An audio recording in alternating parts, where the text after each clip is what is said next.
rwawe rirarurondoreka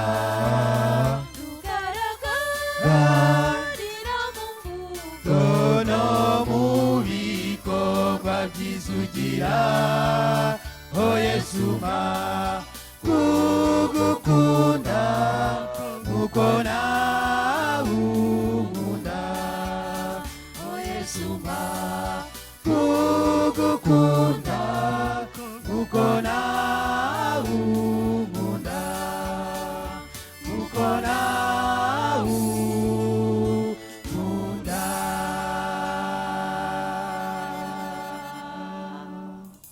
Amen.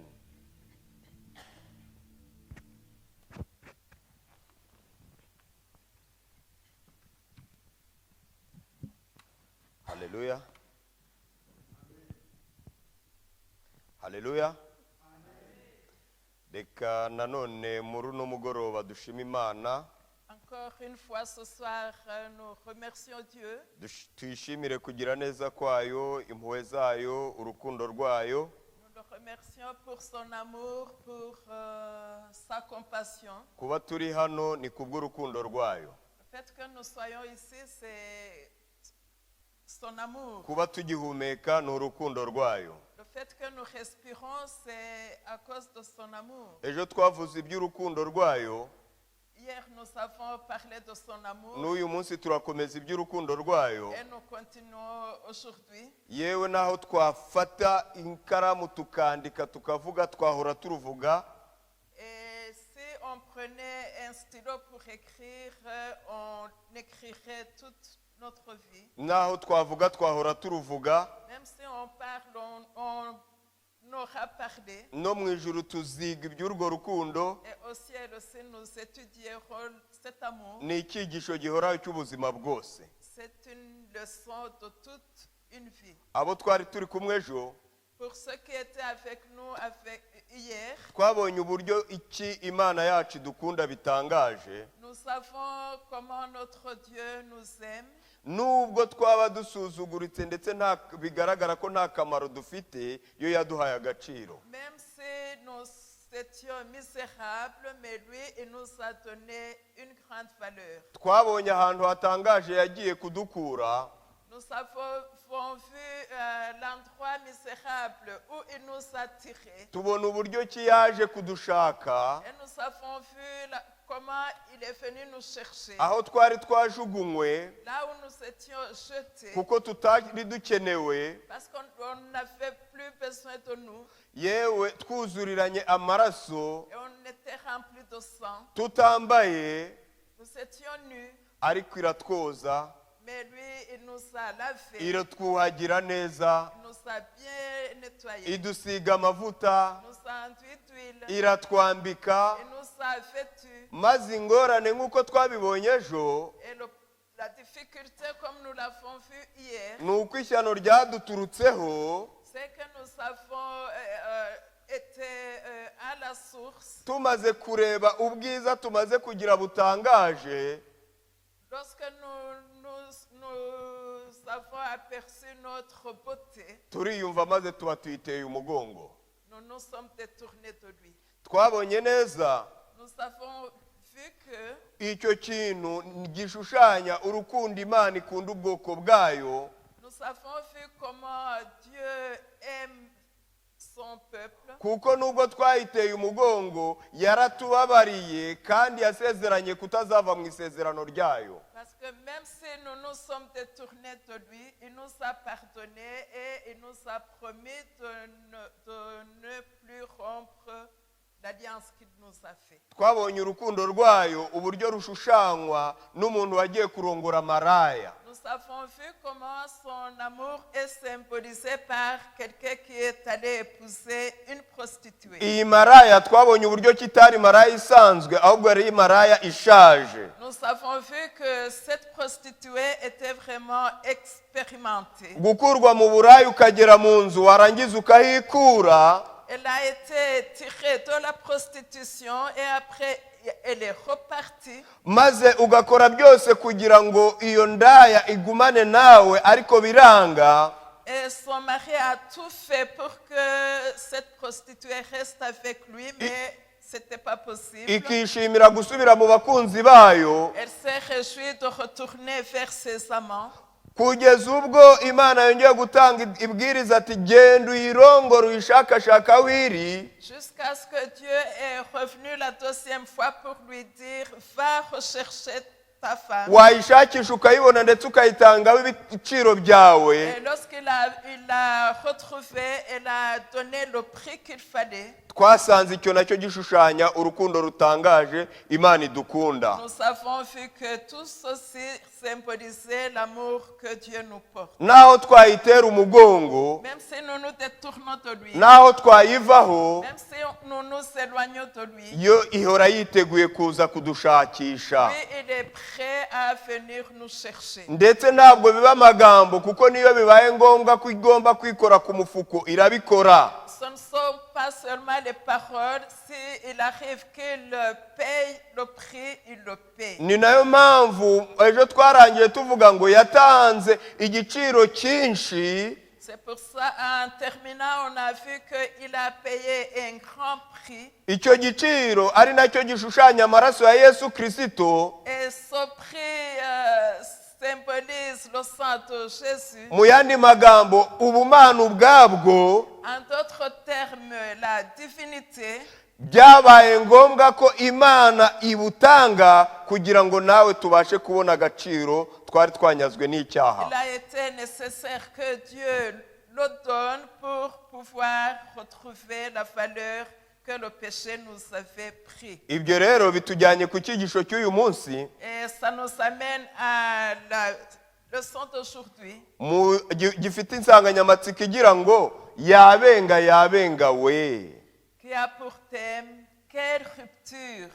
Ubu ni igihe cyo kubenga koko? Est-ce vraiment le moment de rompre l'alliance? Mbere yuko twinjira muri iki cyigisho, Avant d'approfondir cette leçon, ndagira ngo ndarike kandi nongere kubwira abashyitsi bari hano ndetse n'abadukurikiranye hirya no hino. je voudrais inviter les visiteurs et vous tous qui nous suivez de partout. Kuko tugeze ku munsi wa gatandatu w'iki cyumweru, Comme nous arrivons au 6e jour de cette semaine, tukazaba tuzarangiza amateraniro ku isabato. et la réunion, ces conférences se terminent ce sabbat. Abashyitsi badukurikiranye nyabuneka ku isabato ntimuzabure, kuko itorero ryabateganirije impano. Chers visiteurs, ne vous absentez pas samedi parce que l'Église vous a réservé des dons. Byaba binababaje rero kuba impano yawe yarakuringanirijwe ukabura. Et ça serait triste de rater ton cadeau. Nizere ndashidikanya ko ku isabato tuzaba duteranye turi benshi kurutaho. J'espère que sabbat prochain nous nous réunirons en grand nombre. Abadukurikiraniye nabo ku murongo babasha kugera aho duteranira bahawe ikaze ntibazabure. Et vous qui nous suivez via les réseaux, ne soyez pas absents. Impano zanyu zirateguwe. Vos cadeaux sont prêts. Yabenga yabenga we. Quelle rupture! Ubu ni igihe cyo kubenga koko? Est-ce vraiment le moment de rompre son alliance? Mu busanzwe igihe cyo kurambagiza iyo kigeze, En général, lorsque arrivent les moments de fiançailles, habaho imbaraga z'amagambo. il y a la force de la parole. Umusore ugiye kurambagiza ajyana amagambo meza bita imitoma. Le jeune homme qui va fiancer apporte les belles paroles chez sa future fiancée. Ndetse rimwe na rimwe akaba ashyiramo no kwihara kugira ngo akunde yegukane iyo nkumi ariwe arambagiza. Et des fois, il se vante pour pouvoir gagner cette jeune fille. Ndetse ayo magambo ye agomba kujyana n'ibikorwa kugira ngo wa mukobwa arusheho kubona koko urukundo amukunda ari urukundo rw'ukuri. Et il associe des actes à la parole pour que la fille puisse constater que c'est vrai ce qu'il lui dit. Mu bisanzwe hari igihe abasore bigirira amagambo baba bakomeye ku kujyana amagambo ariko ibikorwa bikabura. Et il arrive que certains garçons parlent seulement sans action. Uyu munsi tugiye kuvuga ku muremyi wacu uburyo dukunda urukundo rutangaje rutari amagambo ahubwo rwashyizwe no mu bikorwa.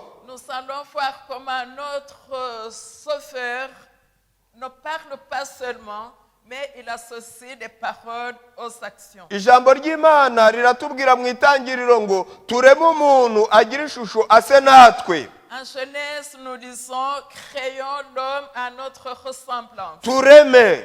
Créons. Aha tuhabona Imana mu butatu bwayo bwera uburyo ki iyi gahunda yafashwe yo kurema umuntu. Nous y trouvons Dieu dans la Trinité, dans le plan de créer l'homme. Yohana mu butumwa bwiza bwa Yesu bwanditswe na Yohana ku gice cya mbere umurongo wa mbere ngo mbere na mbere hariho jambo.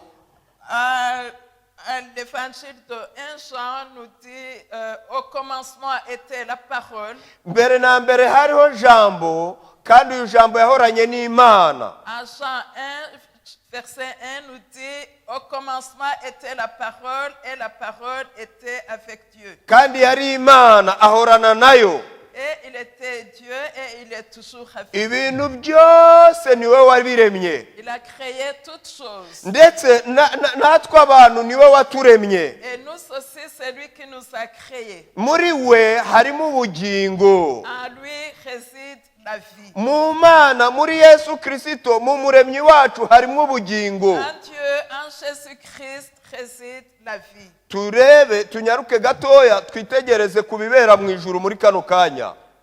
Projetons nos regards au ciel. Yohana umuhishuzi mu byahishuwe igice cya 4 Ou Jean en Apocalypse chapitre 4. ku gice cya 4 umurongo wa 8 kugeza 11. Jean Apocalypse 4 verset 8 à 11. Tuhasanga amagambo agira ati Nous trouvons ces paroles. ibyo bizimu uko ari bine byari bifite amababa atandatu. Les 4 êtres vivants ont chacun 6 ailes. Byari byuzuye amaso impande zose no mu nda. Et ils se sont remplis Dieu tout autour et au-dedans. Ntibiruhuka ku manywa na nijoro. Ils ne cessent de dire jour et nuit. Ahubwo bihora bigira biti Ils disent uwera uwera uwera. Saint, Saint, Saint. Niwe mwami Imana ishobora byose.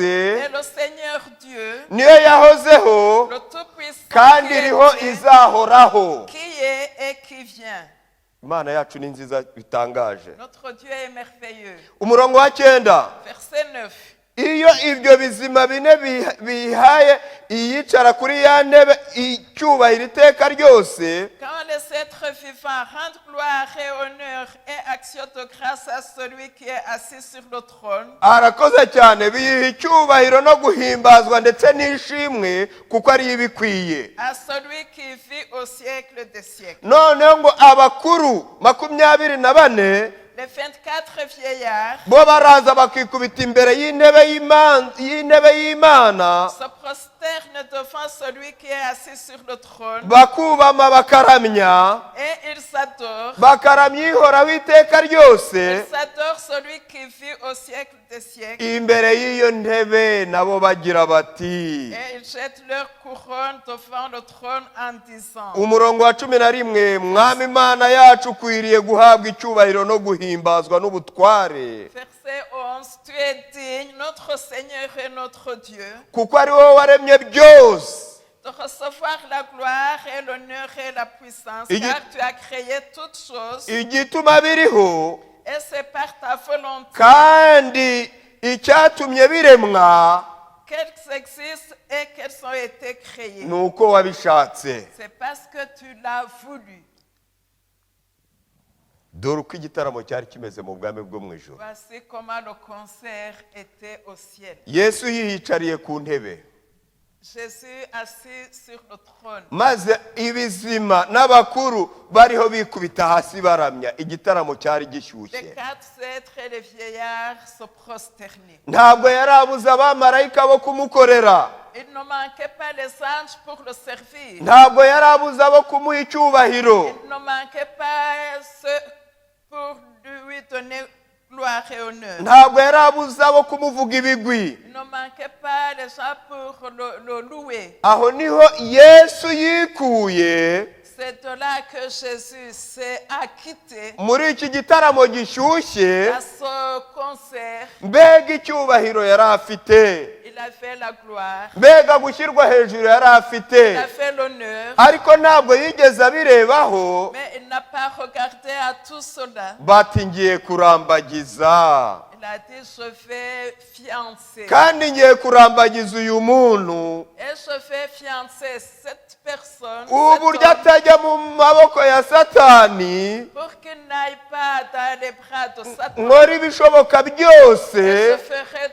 tout de mon possible maze munongere mugarure kuri data agaruka abuwacu. pour le ramener à mon Père, pour qu'il nous appartienne. Kristo Le Christ, ni umwana w'intama w'Imana watambwe uhereye ku kuremwa kw'isi. c'est l'agneau de Dieu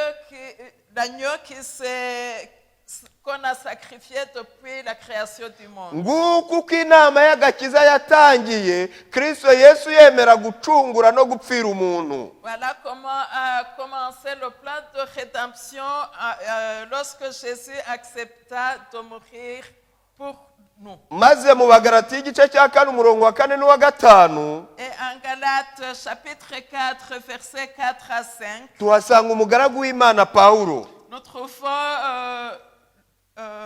le serviteur de Dieu Paul. Ngo maze igihe gikwiriye gisohoye, umurongo wa 4 n'uwa 5 mu Bagalatiya. Galates 4 versets 4 et 5. Ngo maze igihe gikwiriye gisohoye, Mais lorsque les temps ont été accomplis, Imana yohereza umwana wayo Dieu a envoyé son fils, wabyawe n'umugore né d'une femme, kandi wavutse atwarwa n'amategeko, né sous la loi, ngo acungure abatwarwa nayo, afin qu'il racheta ceux qui étaient sous la loi, biduheshe guhinduka abana b'Imana. afin que nous ressuscitions l'adoption. Igihe cy'Imana gisohoye, Lorsque les temps de Dieu se sont accomplis, Yesu araza Jésus revient. yemera guca mu nda y'umugore Il a accepté de passer par une femme, kugira ngo abamwemera bose bahindurirwe stati, bahindurwe abana b'Imana. pour que ceux qui croient en lui soient adoptés et deviennent enfants de Dieu. Dore Yesu uko arambagiza. Voici comment Jésus fait les fiançailles. Akiri mu nda ya nyina, Lorsqu'il était encore dans le ventre akiri mu de nda sa ya mère, Mariya, lorsqu'il était encore dans le ventre de Marie, yagize umunaniro utangaje ubwo yagendaga mama we amutwite mu nda. il sentait la fatigue lorsque Marie marchait. Na Yosefu ari aho abafasha bakomeza bagenda. Et Joseph était là en soutenant sa femme. Ubwo bagendaga urugendo rurerure bavuye i Nazareti, Lorsqu'il quittait Nazareth ubwo bari berekeraga i Betelehemu vers Bethléem bagiye kwiyandikisha. pour s'inscrire. Uru rugendo rwari urugendo rurerure, ari ababyeyi barababaye, baravunitse.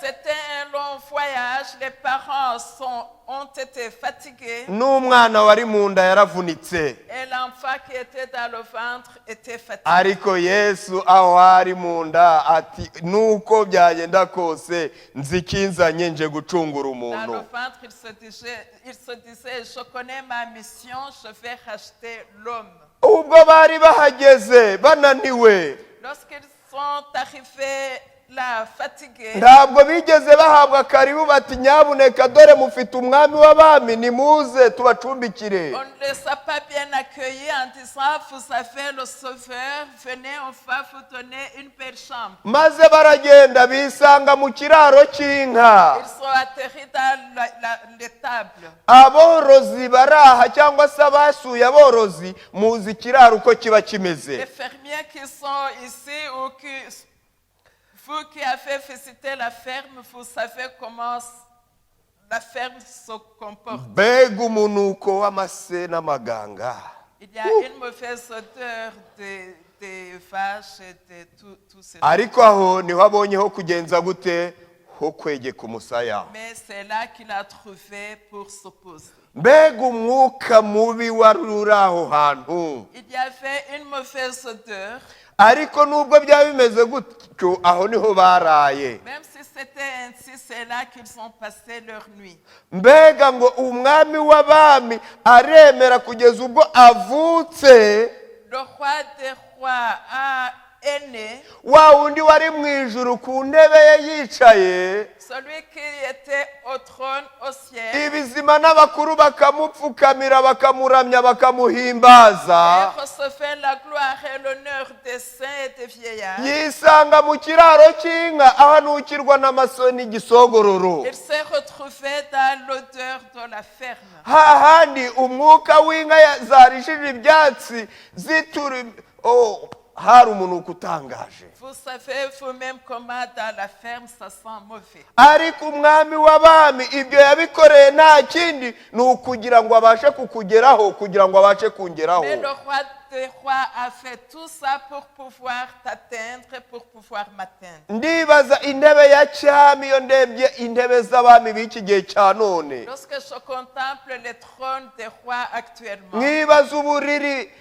iyo ndebye amariri y'ibigaragara y'abami b'iki gihe cya none, et lorsque je vois leur chambre à coucher, ariko natekereza ibyo mu ijuru ndetse intekerezo zacu zidashobora kugeraho, nkavuga ngo byo birahimbaje. et quand je m'imagine au ciel, je me dis ça doit être incroyable. ibyo arabireka Il a yiryamira mu tout kavure abandonné k'inka. et il est venu se coucher dans la crèche. yaryamye muri aka kavure kugira ngo akurambagize, kugira ngo andambagize. s'est couché dans la crèche pour te fiancer, pour me fiancer. umuryango w'abamarayika wamuramyaga La troupe des anges qui le louait, yawuguranye amatungo yari ari muri icyo kiraro.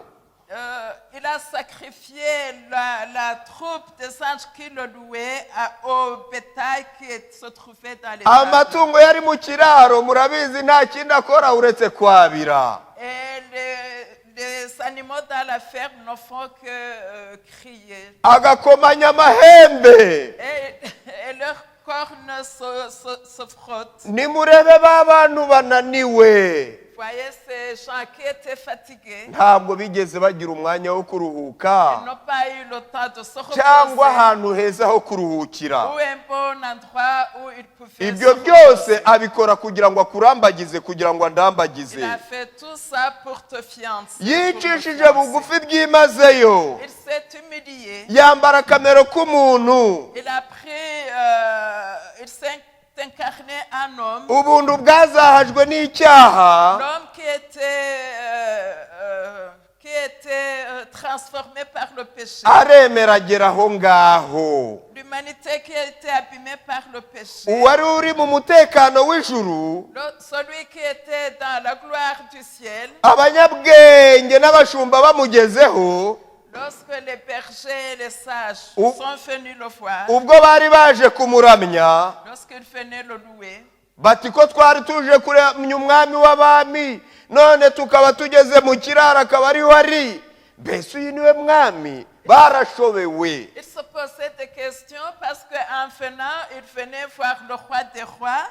Et lorsque l'étoile s'est arrêtée, ils se sont retrouvés devant la ferme et ils n'ont pas compris. bagiye kubona babona barimo binjira mu kiraro nta gitangira, Et ils entraient dans la ferme sans aucune barrière. bati umwami w'abami utagira abarinzi, Le roi des rois qui n'a pas de gardien, nguwo Yesu. c'est celui-là, iyo Jésus. nyifato yayifashe agira ngo akurambagize, agira ngo Il a andambagize. pris son comportement pour te fiancer, pour me fiancer. ariko nubwo byari bimeze gutyo, Même si c'était ainsi, aba banyabwenge n'abashumba baramuramije, ces sages et ces bergers lui ont donné des honneurs. ndetse bari bamuzaniye n'impano. Ils avaient pris des cadeaux. bari bamuzaniye zahabu, ishangi ndetse n'icyome. Ils avaient pris les parfums et de l'or. ngo iyo usomye umwuka w'ubuhanuzi akubwira ko ayo maturo, izo mpano bamuhaye nizo zatunze umwami wacu n'umuryango w'ubwo bari barahungiye mu Et Egiputa. l'esprit de prophétie nous dit que tous ces cadeaux que les sages et les rois mages ont apportés, c'est ce trésor qui les a nourris en Égypte. maze igihe kimwe marayika w'umwami Imana arabonekera Yosefu aramubwira ati haguruka ugende. Et un jour, l'ange apparut à Joseph, lui dit, lève-toi et va. umwami yarakaye Le roi est fâché. yasinye ngo arica abana bose, Il a juré qu'il va tuer tous les enfants. none haguruka uhunge. Lève-toi et fuis. ngo Yesu bamufata nijoro, Et on a pris... n'ababyeyi be baragenda baramenengana Et barahunga, pendant la nuit, les parents de Jésus et Jésus se sont enfuis. bahungira mu Egiputa. Ils sont fuis vers l'Égypte. ageze mu Egiputa, Arrivés en Égypte, ntabwo ubwami bw'abanyegiputa bwaje kumwakira nk'umwami winjiye mu Egiputa. le roi d'Égypte n'est pas venu l'accueillir comme si c'est un autre roi qui arrive en Égypte. yinjiye nk'umuntu utazwi udafite agaciro. Il est rentré comme quelqu'un qu'on ne connaît pas, qui n'a pas de valeur. uyu mwami wavukiye ahantu hatari umutekano, Ce roi qui est né là où il n'y avait pas de sécurité, kubw'uko abasirikari bari boherejwe aha i Betelehemu, parce que les soldats étaient envoyés en Jérusalem. ubwo bahageraga bishe abana bose batarengeje imyaka 2. Ils ont tué tous les enfants mâles qui ne dépassaient pas 2 ans. iyi yari induru ikomeye cyane i Betelehemu, Il y avait beaucoup de pleurs en Jérusalem kubera ubwo bugome bw'abo basirikari bari boherejwe kurimbura abana. à cause de cette cruauté de ces soldats. Induru yumvikana i Rama yo kurira no kuboroga, Et les cris sont montés jusqu'à Rama. ndetse Rasheli we yanga guhozwa kuko abana be bari bamaze kwicwa. Et Rachel était inconsolable parce que tous ses enfants étaient morts. ngiyo kilima umwami wacu yari arimo. Voilà la situation dans laquelle notre roi est. iburyo n'ibumoso, imbere n'inyuma, nta na hamwe hari umutekano wuzuye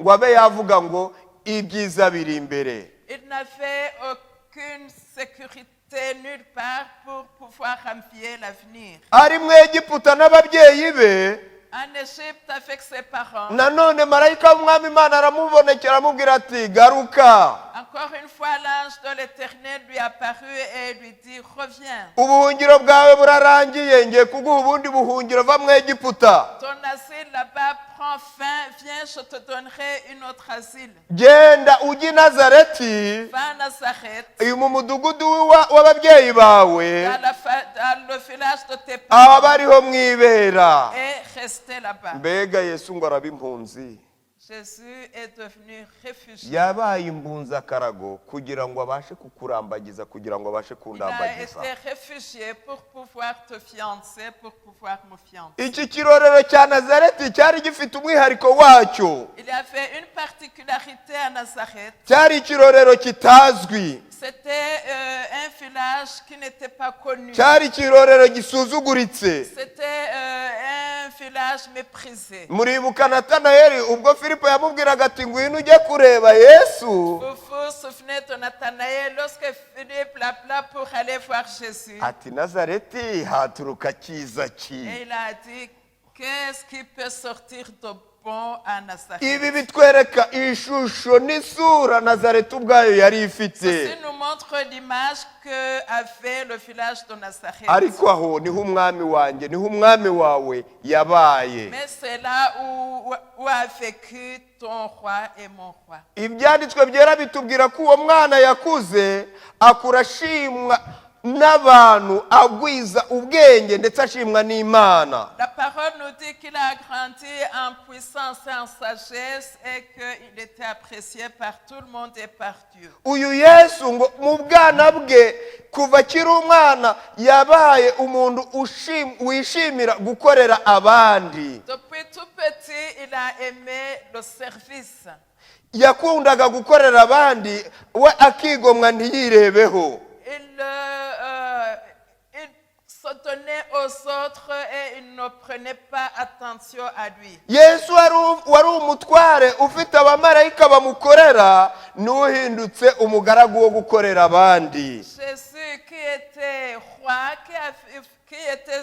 qui avait les gens qui le servaient, Maintenant, il devient le serviteur des autres. yesu uyu nguyu ibyanditswe byera bitubwira ko yafatanyaga na se umwuga yakoraga w'ububaji. La Bible nous dit que Jésus aidait son père dans le service parce que son papa était menuisier. ngo yabaga yambaye nk'umukozi usanzwe, Il était vêtu comme un employé normal. yagendaga n'amaguru ava aho batuye agiye aho akazi kari. Il marchait à pied du domicile au lieu de travail. ndamureba afite inyundo ahari yashoboraga kuyikubita. Je le vois peut-être avec un marteau et il pouvait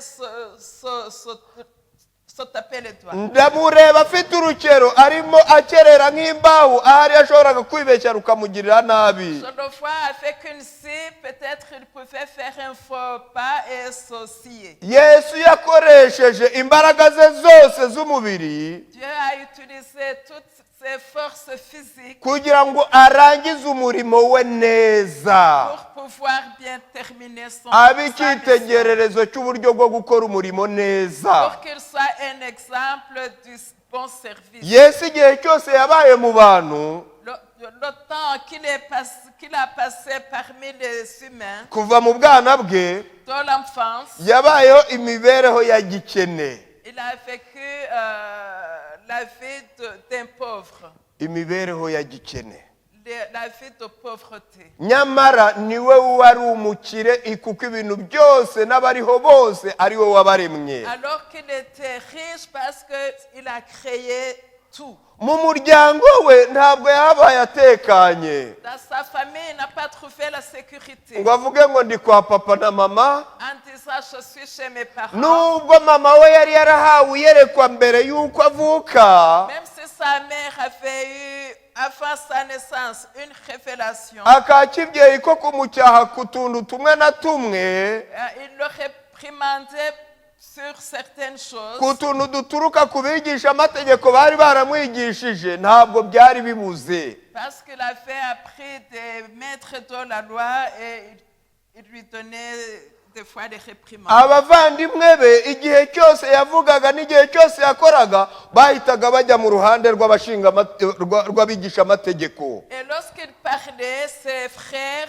prenaient parti du côté des maîtres de la loi. maze bagashyigikira imihango, Et il soutenait les coutumes. bakayishyira hejuru y'amategeko y'Imana. Il s'élevait les coutumes au-dessus de la loi de Dieu. kuri Yesu akavuga atoya mwabicuritse, Et Jésus leur disait, non, vous avez renversé. dore amategeko y'Imana niyo akwiye gushyirwa hejuru y'imihango. La parole de Dieu doit être au-dessus des coutumes. maze ibyo nabyo bikamuzanira ibibazo. Et ça l'attirait les soucis. ariko uyu nawe ibyo yigize. Il y avait les malentendus. Yesu no mu muryango ntabwo yari afite umutekano wuzuye. Même dans sa famille, il n'avait pas la pleine sécurité. umwuka w'abantu uzatubwira ko abavandimwe be bamugiriraga ishyari, L'esprit de prophétie nous dit que ses frères étaient jaloux. kandi bakamugaragariza kutizera kwabo, Et il lui montrait leur manque de foi. ngo ndetse rimwe na rimwe bamugaragarizaga agasuzuguro. Et en général, et de temps en temps, il le méprisait. hari igihe we igihe cyose ni ukuvuga En disant, bakumva birabarya ahantu. il parle tout le temps, il parle tout le temps. nubwo Yesu yabaga muri ibyo bibazo, Même si Jésus vivait dans ces difficultés, yahoranaga amahoro yo mu il mutima, avait toujours la paix intérieure. kuko we ubwe niwe mahoro. Parce que c'est lui-même la paix. n'amahoro ijuru ritanga yabaga muri we, La paix que Dieu donne était en lui. maze ayo mahoro akayaha no ku bandi. Et il transmettait. ingorane ni abavandimwe be babanye n'umwami w'amahoro ariko ntibakira aya Le mahoro. problème, c'est ses frères qui ont vécu avec le roi de paix, mais eux n'ont pas accepté cette paix. yabaga hejuru y'ingorane ze zose n'ubukene burimo, Il dépassait toutes les difficultés et la pauvreté. maze ngo agahorana umucyo mu maso. Et il était toujours Yesu lumineux. yahoraga aseka, Il souriait tout le temps. amwenyura, Il souriait tout le temps. anezerewe. Il était toujours joyeux. aba bavandimwe batabyumvaga atari ko si uyu we. Et ces frères qui ne comprenaient rien se posaient les questions. gusa iyo yesu yabaga ari mu rugo igihe cyose Et à chaque fois Jésus était à la maison, wahasangaga umutekano wuzuye on y trouvait une pleine sécurité kandi ukahasanga umwuka mwiza. et il régnait une bonne ambiance. Imibereho ya yesu ubwe yakoraga nk'umusemburo. Le caractère de Dieu agissait comme un levain. Un levain ou une levure. Ingo zifite impagararo uyu munsi zikamenya iri banga. Si les familles qui ont les difficultés aujourd'hui pouvaient connaître ce secret, Byo gutuza Yesu mu ngo zabo, we utanga umwuka de faire mwiza. habiter Jésus dans leur foyer, lui qui donne une bonne entente, Maze impagarara zigashyirwa iruhande. pour que les difficultés, les incompréhensions soient mises de côté. Gutuza Yesu mu rugo ni ibanga rikomeye cyane. Avoir Jésus à la maison, c'est un grand secret. Yesu kugira ngo andambagiza kurambagize, Pour que Jésus te fiance et qu'il me fiance, yarasonzaga. il avait faim. Yesu azi ukuntu inzara iryana. Il sait comment avoir faim, ça fait mal. Azi ukuntu inzara iryana. Il le sait. Yamaze iminsi 40 n'amajoro 40. Il a passé 40 jours et 40 nuits. Ubwo abona gusonza. Et après ces 40 jours et 40 Ibyo nuits, byose il a eu faim. Ibyo byose yabikoze kugira ngo akurambagize Il a fait tout andambagize. ça pour te fiancer, pour me fiancer. Kugira ngo aturambagize, Pour qu'il nous fiance, Yesu ntabwo yari afite aho kurara, aho kwegeka umusaya. Jésus n'avait nulle part où dormir. Yaraye hanze inshuro nyinshi, azi imbeho yo hanze ukuntu Il a imera. dormi à l'extérieur plusieurs fois. Il sait comment le froid de l'extérieur frappe. Yishwe n'izuba igihe izuba ryabaga ryasizoye.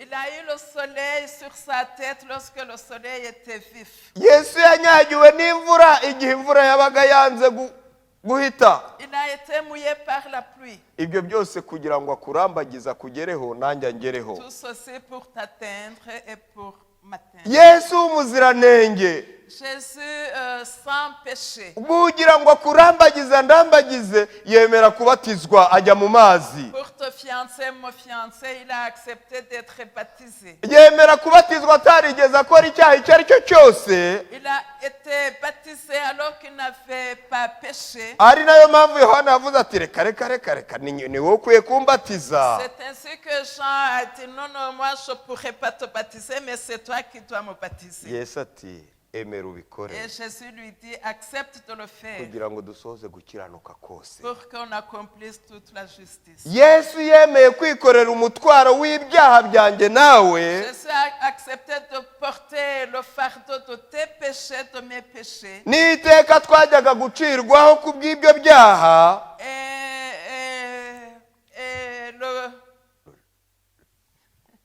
N'iteka twajyaga gucirwaho ku bw'icyo byaha. Et le jugement qu'on allait porter. Maze kuko yari amaze kwihindura umwe natwe. Parce qu'il a accepté de ressembler à nous. Yesu. Jésus. Yohana 3 umurongo wa 16. En Jean 3 verset 16. Ya Mana idushakisha. Ce Dieu qui nous cherche. Ikadushakisha. Qui nous cherche. Aho twagiye hariho hose. N'importe où nous sommes. Maze byabaye ngombwa ko yikoraho ubwayo iritanga. Il s'est dépouillé lui-même. Kubera urukundo ikunda isi rutangaje. À cause de l'amour qu'il aime. Byatumye itanga. Il a donné. Ejo twabonye uburyo Hoseya yagiye kongera gushaka maraya bikaba ngombwa ko amutangaho n'ibiciro. Hier nous avons vu comment Osée est reparti chercher la prostituée et il a payé le prix. Yesu ibyo abikorera kugira ngo nawe tubone ubugingo buhoraho. Jésus le fait pour que toi et moi ayons la vie éternelle. mu bafilipi igice cya kabiri umurongo wa 8 En Philippiens 2, verset 8, batubwira undi muco wa Yesu il nous montre un autre caractère de ngo Dieu. yicisha bugufi Il s'est humilié lui-même, araganduka se rendant obéissant, ntiyanga no gupfa même jusqu'à la mort, ndetse urupfu rwo ku la musaraba mort de la croix. ndetse urupfu rwo ku La musaraba mort de la croix. mbega Yesu ngo ararambagiza Jésus a fait les fiançailles, no ku musaraba même à la croix. ati niyo haba ku musaraba ndajyayo ariko nkubone. Même si je dois aller à la croix, je dois y aller pour pouvoir t'avoir. Petero ati kuko muzi yuko ibyo mwacungujwe ngo muve mu ngeso zanyu mbi zitagira umumaro mwatojwe na ba sokuruza banyu atari ibyangirika nk'ifeza cyangwa izahabu. Urwandiko rwa mbere rwa Petero igice cya mbere umurongo wa 18. En 1 Pierre chapitre 1 verset 18, sachant que ce n'est pas des choses périssables par de l'argent ou de l'or que vous avez été rachetés de la vaine manière de vivre que vous aviez hérité de vos pères, ngo tuve mu ngeso zacu mais par le sang précieux de Christ comme d'un agneau sans défaut et sans tache. umurongo wa 19 ngo ahubwo mwacungujwe amaraso y'igiciro cyinshi Au verset 19, mais par le sang précieux nk'ay'umwana w'intama utagira inenge comme d'un agneau sans défaut cyangwa ibara et sans tache, ariyo maraso ya Kristo. qui est le sang de Christ. Inkwano La dot, Yesu yayitanze ku musaraba ubwo yemeraga gupfa ku bwawe no ku bwanjye. Jésus a accepté de nous doter et à la croix en acceptant de mourir pour toi et pour moi. Bakoze abaririmbyi ba Sonamuru Merci à la chorale Son Amour. ngo mbese wanciye iki Yesu Ils ont dit, pourquoi tu m'as cherché? ko wanshatse nkaguhunga? Tu m'as cherché et moi je t'ai fui. Iyo uza kuba umuntu Si tu étais un homme, mba ndi kugira ngo wasariye, j'allais penser que tu es fou. nari kugira ngo warwaye urukundo, J'allais penser que peut-être tu es malade. cyangwa se nari kugira ngo bakuroze. Je pensais que peut-être tu es malade. Ariko uru rukundo rukurikirana uguhunga Mais cet amour qui poursuit celui qui te fuit, nirwo rwaranze Yesu. ça a caractérisé Jésus. Ibyo nabyo biri mu buryo arambagiza. C'est l'une des façons dont Jésus fait les fiançailles. Ibyo ni urukundo rugaragarira mu bikorwa. C'est un amour qui est visible par les actes. Maze Pawulo mu rwandiko rwe rwa Tito yandikiye Tito igice cya mbere umurongo wa 14. L'apôtre Paul, en écrivant à Tite, en Tite 1, verset 4, turiho tugera ku musozo, en allant vers la conclusion, maze avuga amagambo akomeye cyane. il a dit les paroles fortes. Kristo watwitangiye kugira ngo aducungure mu bugome bwose kandi yuhagirira abantu babe ubwoko bwe bwite bugira ishyaka ry'imirimo myiza. Igice cya mbere umurongo wa 14. Et qu'il ne s'attache pas à des fables judaïques et à des commandements d'hommes qui se détournent de la vérité.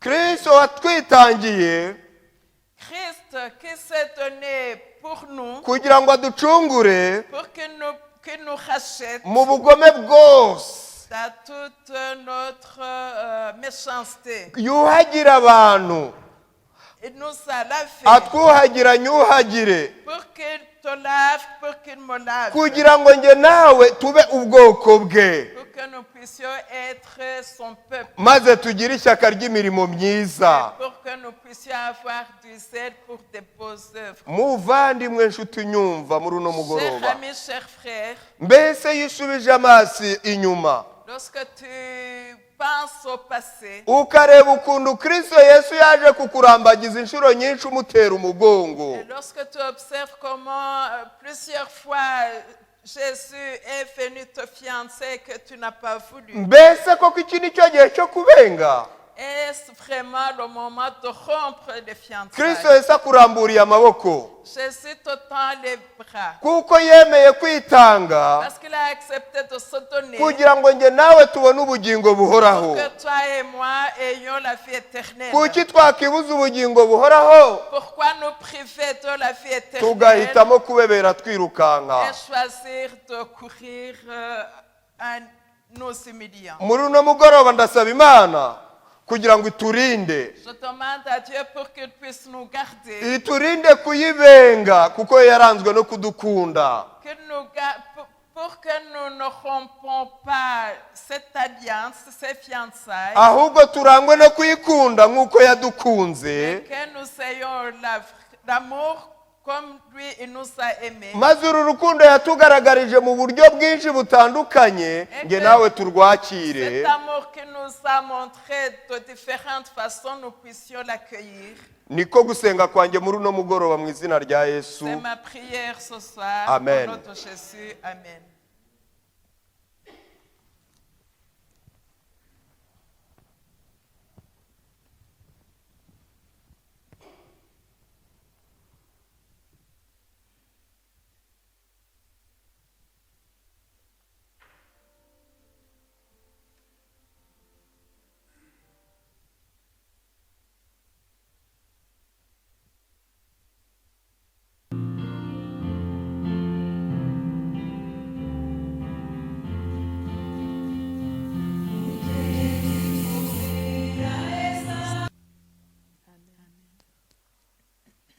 Mana yacu mubyeyi udukunda bitangaje, Notre Dieu, notre Père qui nous aime tant, urukundo rwawe ntabwo ari amagambo, ton amour n'est pas seulement les paroles.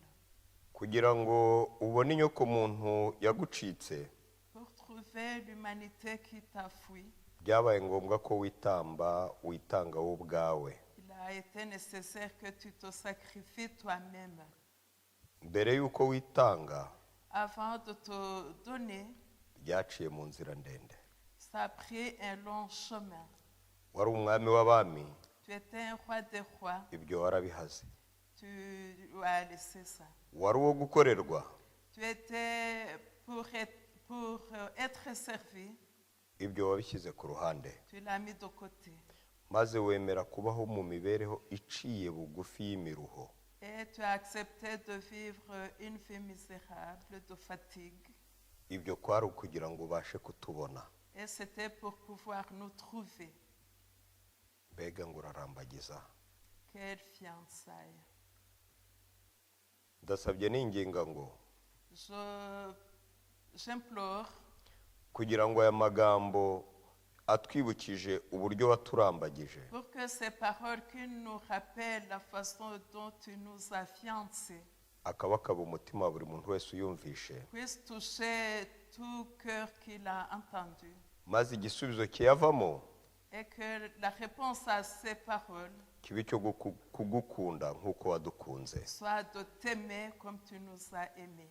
urwo rukundo wanze ko ruba amagambo, Cet amour que tu as mis en action, kashe yarwo iba kubambwa ku musaraba. tu l'as montré par la mort à la croix. mu kubambwa kwawe tuba turacunguwe by'iteka. Et à la croix, nous avons été délivrés. uduhe kwakira urwo rukundo watuzaniye, Donne-nous à accepter ton amour uturinde kurukerensa. et garde-nous de le mépriser.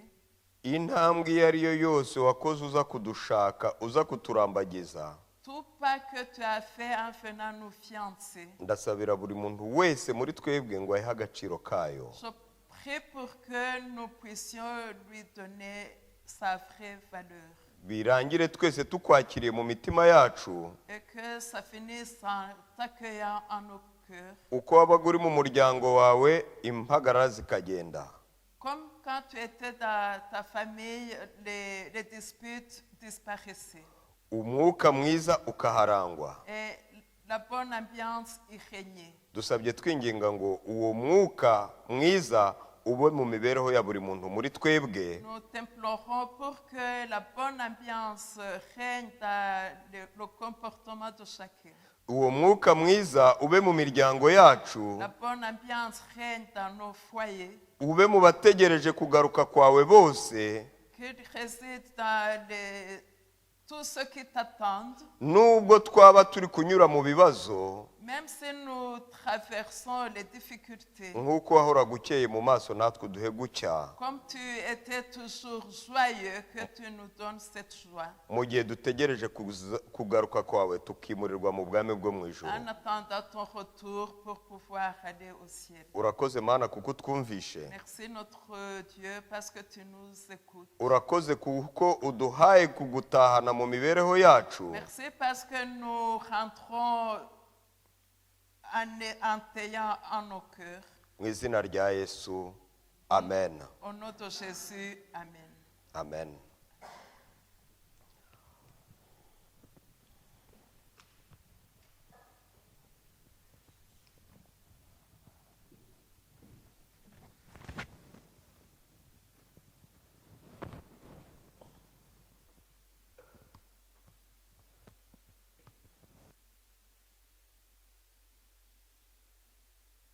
Imana yacu ishimwe cyane kubw'amagambo y'ubugingo yanyujije umugaragu wayo Théophile. Que notre Dieu soit loué grâce à cette belle parole qu'il nous a transmise par Théophile. kandi na Théophile umuvandimwe wacu tumushimiye kuba yaremeye gukoreshwa n'Imana. Et nous remercions notre frère Théophile qui a accepté d'être utilisé. Amavuna yacu arakomeje, Notre campagne d'évangélisation continue. tuzakomereza ejo ku mutwe w'amagambo uvuga ngo Dem- amaraso ya Yesu umusingi w'agakiza kacu. Demain, nous verrons comment le sang de Jésus est une fondation pour notre salut. Amaraso ya Yesu umusingi w'agakiza kacu. Le sang de Jésus, la fondation pour notre salut. Ababishoboye kandi tubararikiye konseri, igitaramo kizaba ku isabato dusoza amavuna. Et nous vous invitons à un grand concert qui aura lieu sabbat après-midi en clôturant cette session de conférence. Abari aho bwije tubifurije ijoro ryiza, Là où c'est la nuit, bonne nuit.